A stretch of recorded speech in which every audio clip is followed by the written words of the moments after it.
Welcome to EPG Pathshala.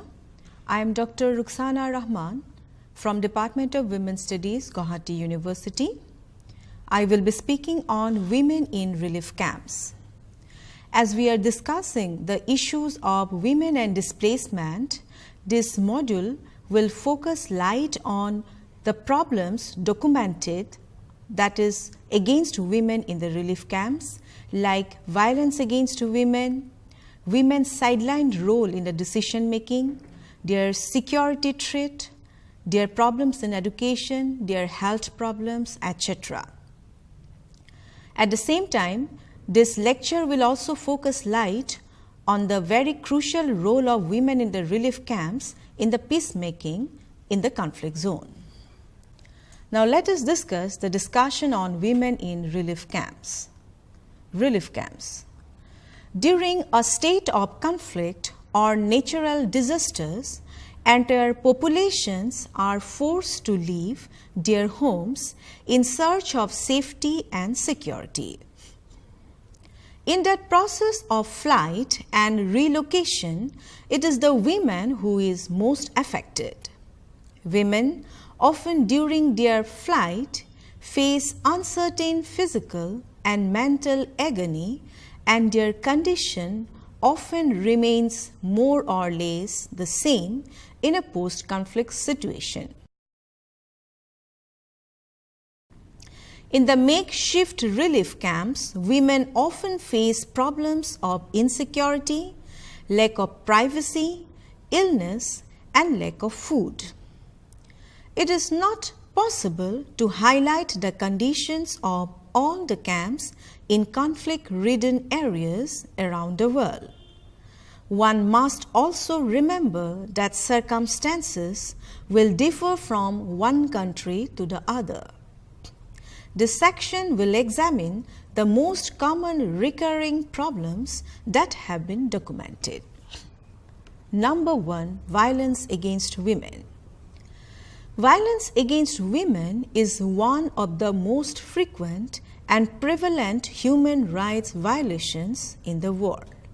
I quote, "The UN Declaration on the Elimination of Violence Against Women defines violence against women as any act of gender-based violence that results in or is likely to result in physical, sexual, or psychological harm or suffering to women, including threats of such acts, coercion, or arbitrary deprivation of liberty, whether occurring in public or in private life." Unquote.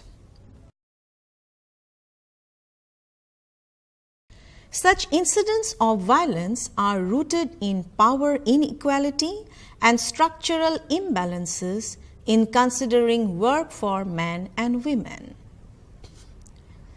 Cases of discrimination and violence against women has now become a global phenomenon occurring in every part of the world.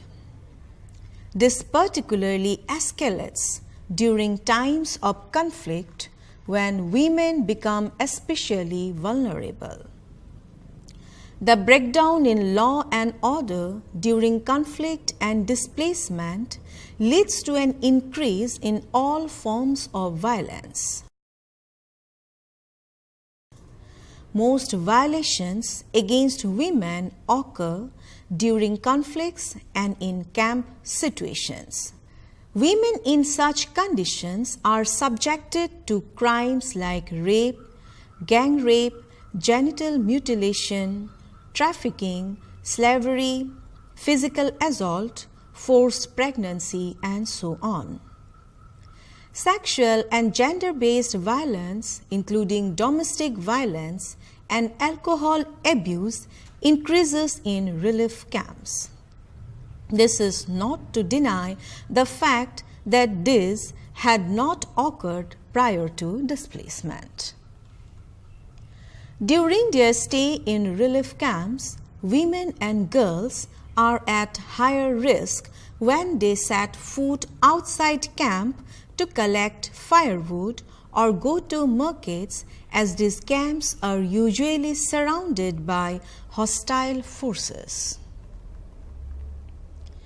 Democratic Republic of the Congo (DRC) refugees who thought they had found safety here in Zemio camp in Central African Republic were attacked when they ventured back to DRC to work their land. As their economic and financial conditions are weakened, adolescent girls from camps are married off at a very young age at an increasing rate. Such a situation hampers a girl's education. The situation is much worse for a girl whose parents have died. For them, survival sex often becomes the only way to support themselves and their families. Domestic violence in conflict-ridden areas can be due to the husband's frustration at not being able to do much about the present condition of the family. Men often channelize their anger on their wives by abusing and beating them, and the wives accept it as their fate. Camps are often attacked, and the fear of being the brunt of renewed attacks instills a sense of fear and insecurity in the minds of the inmates.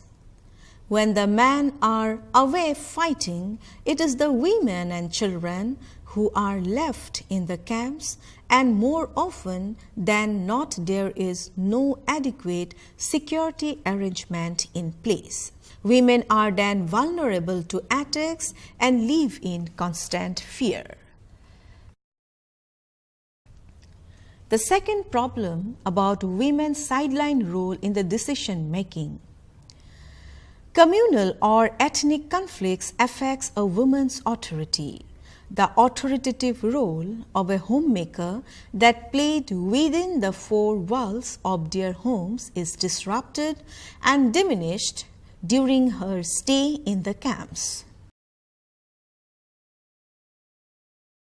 During emergency, men often take over the work of managing the relief camps. This further sidelines the women's position in society. This deprivation eventually adversely affects a woman's mental health, economic well-being, and family relationships. On the other hand, women who lose their husbands or the male members of the family to conflicts have no option but to take over the responsibility of the family. This adjustment in role compels them to take up some form of employment to generate resources for the family. This challenging role can be very stressful. The third problem is the limited employment facilities. Women in relief camps are deprived of their livelihood and are unable to take up alternative income-generating activities. Our state has still not taken any initiatives in evolving a policy to address this lacuna. During their stay in relief camps, refugees and internally displaced women are confined to their respective camps or settlements as security risks are heightened during that time. The lack of movement makes it extremely difficult for women in relief camps to seek employment or engage in other income-generating activities.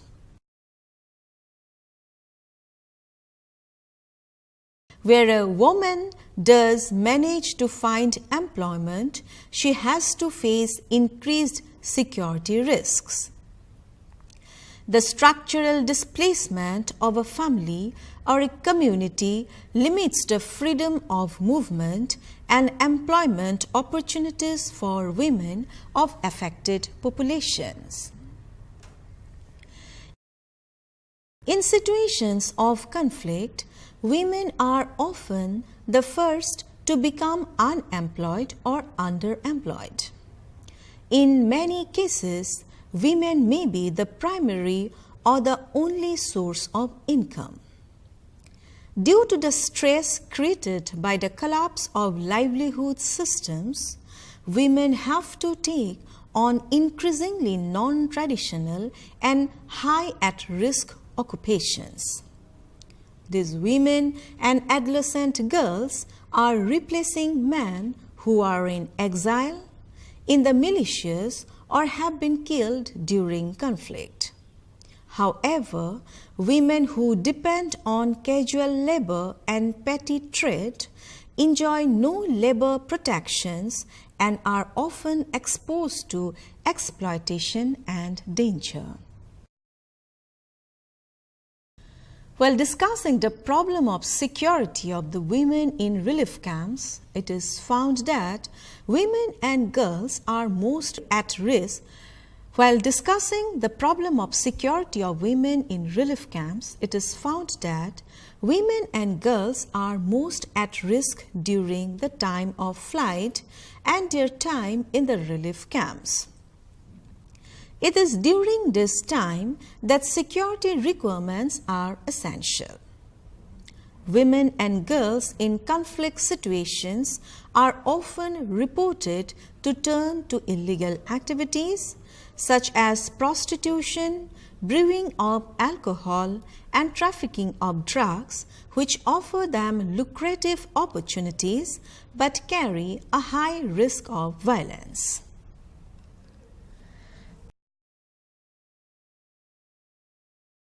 These activities are time and again managed by organized criminal elements that are closely integrated with militias and warlords, relying on destabilized environments that comprehend such illegal pursuits. Therefore, the safety of the refugees and the internally displaced people depends on the efficient role played by the armed forces and international peacekeeping forces. The scenario has changed lately with recurring misconduct of the international peacekeeping forces and armed forces stationed at sites. As the number of missions and peacekeepers has grown, widespread accounts of the inappropriate behavior and sexual exploitation by peacekeepers have been reported around the world, notably in Haiti, Guinea, Liberia, Sierra Leone, Bosnia, Cambodia, East Timor, and Democratic Republic of Congo. In Bosnia and Kosovo in the year 1990s, UN peacekeepers helped support sex trafficking as customers of brothels relying on forced prostitution, according to Amnesty International. While discussing about the problem of health of the women in the relief camps, it has been found that survivors of conflict very often expand to several months and even years in relief camps. Relief camps in the state of Assam, India, in the district of Kokrajhar and Karbi Anglong, has been some of the worst affected conflict areas. In such situations, a woman is observed to have suppressed her sexuality. Due to unprecedented conflict situations, sexual relations with the husband are seen to be erratic. The woman loses her reproductive rights because she cannot even prevent an unwanted pregnancy, eventually compelling her to give birth to a child in very adverse circumstances. This further deteriorates the quality of women's health.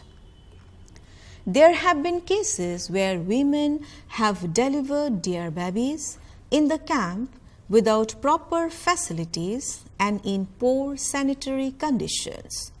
expecting and lactating mothers need adequate care and nutrition, which is rarely found in the camps due to overcrowding. Women and girls of menstruating age often face difficulty during their monthly cycle. Lack of sanitary napkins undermines their opportunity to participate in community-based activities, food distribution, training programs, and employment opportunities. While menstruating, women are forced to stay back in their tents. It leaves them without any access to the limited opportunities available. The lack of sanitary materials compromises a girl's right to education. They are unable to attend school. This results in poor academic performances and eventually dropping out of schools. Mental health. Displacement can lead to severe depression and anxiety in women who witness their houses being destroyed, looted, and burnt down. Often, the displaced population developed post-traumatic stress disorder (PTSD). Victims of sexual violence suffer severe psychological damage.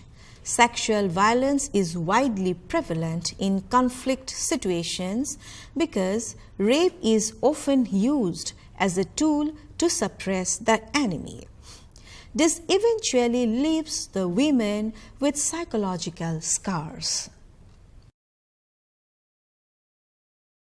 It is accepted that women's role as a caregiver is so embedded in many societies that even in most extreme situations, a woman will make an effort to take care of her family and her loved ones.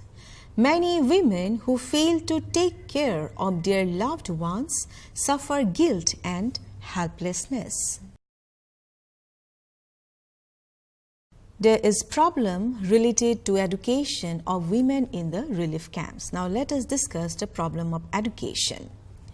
During their stay in the relief camps, education of girls is often hampered. They often have to either drop out of schools to supplement the family income or voluntarily leave school out of fear of being killed or attacked. This eventually creates a psychological and mental block that affects them throughout their lives. Due to conflict, which escalates the risks of sexual violence, kidnapping, and other acts of violence, communities and family members fear sending their daughters to schools. I quote, "The threat of sexual violence in the Democratic Republic of Congo prevented girls from attending schools," unquote. Efforts to develop alternatives for the education of girls are being made. One way is to hire female teachers who are willing to teach in conflict regions. Since conflict creates new communities like relief camps, community leaders can develop approaches for educating girls.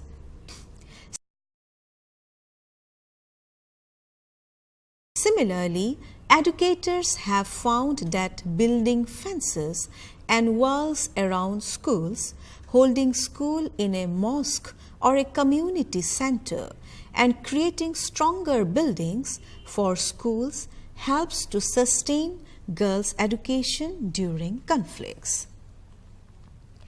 UNHCR guidelines for refugees also seek to ensure equal access to education for both boys and girls. Now let us discuss about how relief camps can help in motivating women, and that also depicts women's crucial role in peacemaking in the conflict zone, and that the women of the relief camps. Lately, women have been seen to have played a crucial role in negotiating peace during times of conflict. It was discovered that women who have lived in relief camps often participate in peacekeeping programs. Such cases are very common in Uganda, where women not only participate as victims of conflict but also as combatants and peacemakers. This kind of participation depends on the cultural context victims live in, and this may vary from region to region.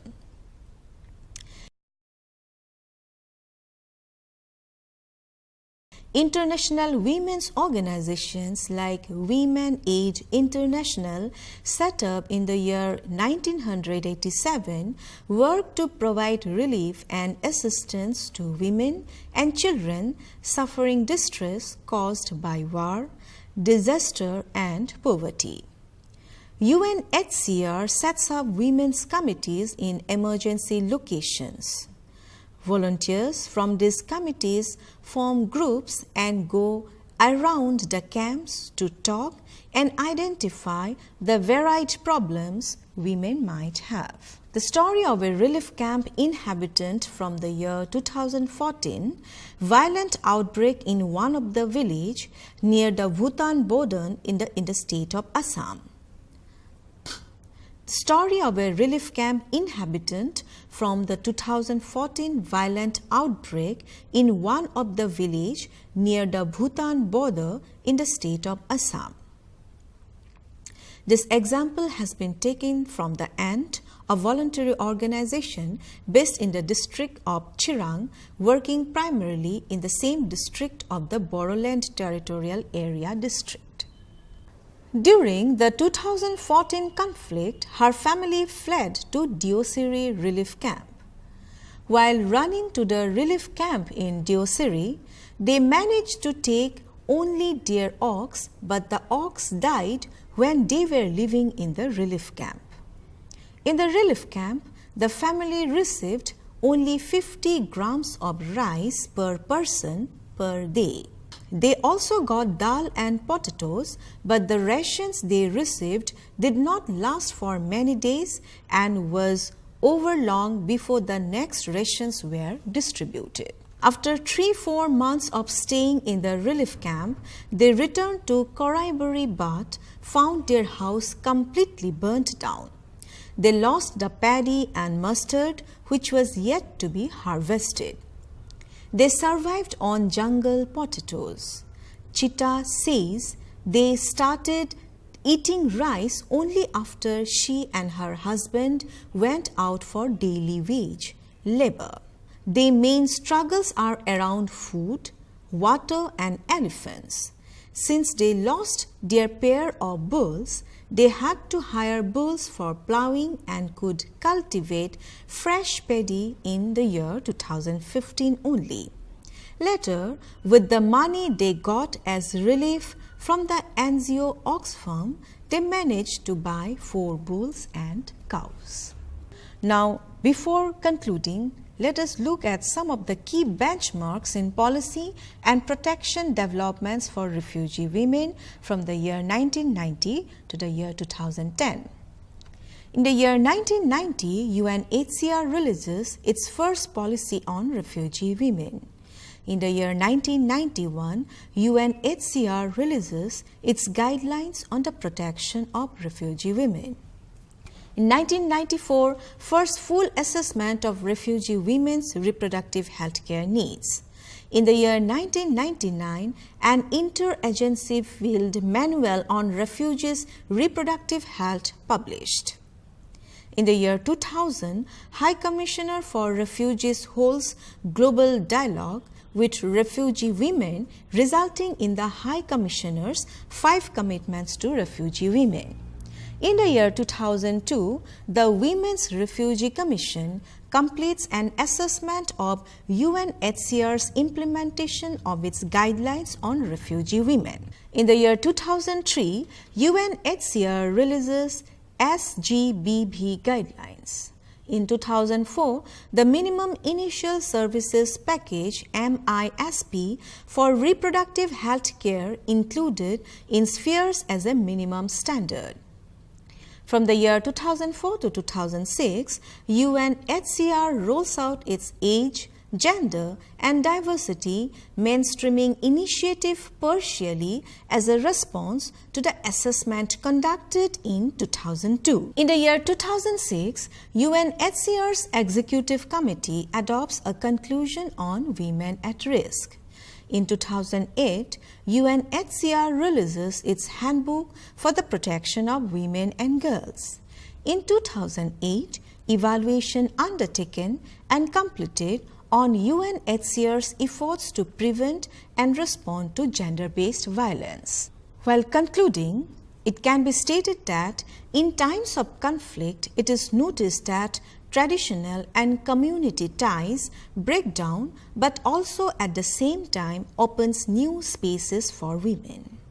It is seen that women takes up new tasks, especially non-traditional tasks, but it is not always the same in every conflict zones. It mostly depends on the history of the role of women in that specific area or local. Positive changes post-conflict do occur, but it depends on the social relationships, especially gender relations within the society. Positive changes include women's increased economic power, which sometimes increases their scope for influence and action. Changes have been seen in terms of a changed consciousness among women, which has often resulted in formation of women's organizations and associations. Increased awareness, raised consciousness, and women's newly gained economic opportunities have, however, not helped in changing the political and organizational influence for the empowerment and the betterment of the conditions of women in camps and post-conflict situations. Therefore, ensuring security of livelihoods, equal access to economic activities, and training women in survival skills, addressing health issues of women, leadership, and conflict resolution is important for the ability of refugee and internally displaced women and girls to cope under difficult circumstances of women in relief camps. Without secure livelihood opportunities, women have higher chance to resort to prostitution and other illegal employment opportunities. In Colombia, for instance, large numbers of internally displaced women and adolescent girls reported that they had no alternative but prostitution to support themselves. The state feels that if the inmates of a camp are fed and clothed, they should be all right. But what the state does not realize is that women do not enjoy living on doles. They want to be self-sufficient. They want to do something for a living. Women of the region are skilled weavers. Campsites have become common phenomena because of increasing political, economic, and ethnic clashes all over the world. Such campsites often aggravate the risk factors for women, including gender-based violence, health risk, and their status as a girl or a woman. The interventions by international humanitarian organizations for the protection of affected women are inadequate and need constant reviewing because news of international peacekeeping forces exploiting women have been reported. The loopholes even in humanitarian aid need to be addressed also. Therefore, we have seen that how women have faced different problems in the relief camps, which has been documented in this module, and this module has also focused light on the women's peacemaking role, particularly in the conflict zone. Thank you.